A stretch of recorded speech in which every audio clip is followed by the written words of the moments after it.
இன்றைக்கி நம்ம குதிரைவாலி நூடுல்ஸ் எப்படி பண்ணுறோன்றதை தான் பார்க்க போகிறோம்.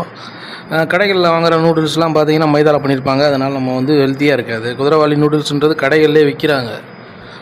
நல்ல ஹெல்த்தியாக குதிரைவாலி தினை அந்த மாதிரி ஒவ்வொரு ஐட்டத்தில் மாற்றி மாற்றி வந்து மில்லட்ஸ்லேயே வந்து நூடுல்ஸ் கிடைக்கிது. நீங்கள் அதை கடையில் வாங்கி அதை அவிச்சு அடித்து அதை வச்சு நீங்கள் நூடுல்ஸ் பண்ணலாம் கடை ஸ்டைல்லையே. அது எப்படி பண்ணலான்னு பார்க்கலாம். இந்த ஸ்க்ரீனில் காட்டுற இண்டிகேட்டர் பயன்படுத்தி ஃபஸ்ட்டு வந்து சட்டியை நல்லா ஆயிலில் ஃப்ரை பண்ணி ஆனியனை நல்லா ஃப்ரை பண்ணிவிட்டு சாட்டே பண்ணிவிட்டுங்க. அதுக்கப்புறம் வந்து இஞ்சி பூண்டு பேஸ்ட் ஆட் பண்ணிவிட்டு அதையும் நல்லா சாட்டே பண்ணிவிடுங்க.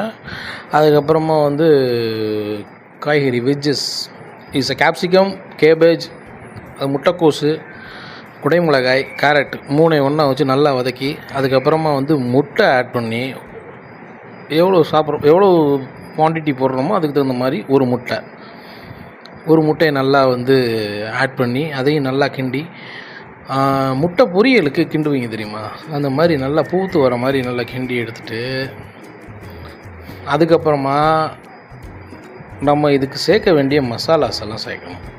இப்போ அந்த நல்லா சாட்டே பண்ணணும், கீழே அடி பிடிக்காமல் அதை நல்லா சாட்டே பண்ணி சுத்தமாக எடுத்துகிட்டு தேவையான இடத்துல லைட்டாக ஆயில் அட்டன் பண்ணிக்கிங்க. அதுக்கப்புறமா வந்து 1 ஸ்பூன் மிளகாத்தூள், மல்லித்தூள் 1 ஸ்பூனு, பிரியாணி மசாலா ஒரு 1/2 ஸ்பூனு, கரம் மசாலா அது ஒரு 1/4 ஸ்பூன் எல்லாத்தையும் மிக்ஸ் பண்ணதுக்கப்புறமா உப்பு தேவையான அளவு உப்பு போட்டுக்கோங்க. ஏன்னா உப்பு போட்டு நீங்கள் ஒவ்வொருடையும் உப்பு போட்டு பார்த்து அந்த சாப்பிட்டு பார்த்துட்டு உங்களுக்கு தேவையான அளவு உப்பை வந்து ஆட் பண்ணிகிட்டே வாங்க. ஏன்னா வந்து வீட்டில் தெரியாது. கடைக்காரே பார்த்தீங்கன்னா நீங்கள் போடும்போது லைட்டாக வந்து எடுத்து சாப்பிட்டு பார்ப்பாரு. அதுக்கப்புறம் உப்பு கரெக்டாக இருந்தால் திரும்பவும் போட்டு கொடுப்பாரு. இதில் நம்ம மெயினான விஷயம் என்னென்னா அஜினோமோட்டோ சேர்க்குறது இல்லை. அஜினோமோட்டோ நம்ம வீட்டு ஸ்டைல் இருக்கனால நம்ம அஜினோமோட்டோ சேர்க்க மாட்டோம். அது ரொம்ப ஹெல்த்தி.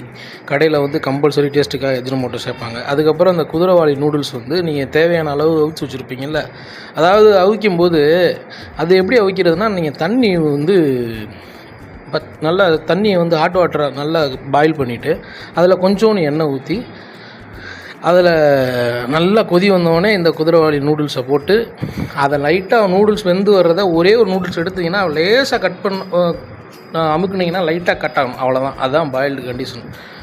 பாயில் ஆனதுக்கப்புறமா அதை தூக்கி அப்படியே வந்து சாரணியில் போட்டு வடிகட்டிட்டு நீங்கள் பச்சை தண்ணி ஊற்றி அலசினீங்கனாலே அது சரியாயிடும். அதுக்கப்புறம் கொஞ்சம் நேரம் ஆற போட்டு எண்ணெய் போட்டுருந்தீங்கன்னா சரியாக போயிடும். அதுக்கப்புறம் லாஸ்ட்டாக சிக்கனோ இல்லை வெஜ்ஜாக இருந்தால் நீங்கள் வெஜ்ஜை ஆட் பண்ணி இந்த மாதிரி சர்வ் பண்ணலாம். அவ்வளோதான், வேறு ஒன்றும் இல்லை.